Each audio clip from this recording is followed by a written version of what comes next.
Formal ng tinalikuran ni Alessandra May Magno alias Ka Andy ang armadong pakikibaka matapos ang kanyang pagkakadakip sa isang engkwentro sa Jones, Isabela. Si alias Ka Andy ay dating political officer ng NPA sa Rehiyon 2 at ngayon ay aktibong lumalahok sa programa ng pamahalaan para sa pagbabalik loob ng mga dating rebelde.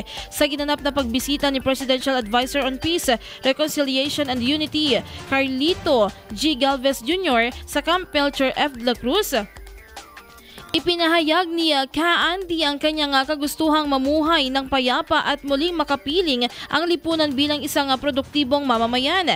Ipinangako ni Secretary Galvez ang buong suporta ng pamahalaan kay Ka Andy sa ilalim ng Enhanced Comprehensive Local Integration Program o ECLIP na nagbibigay ng tulong sa kabuhayan, edukasyon at pagpapayo para sa mas matagumpay na reintegrasyon. Hinimok naman ni Major General Gulliver Señeres ng 5th Infantry Division ang iba pang natitirang rebelde na samantalahin ang pagkakataong ito upang magbalik loob.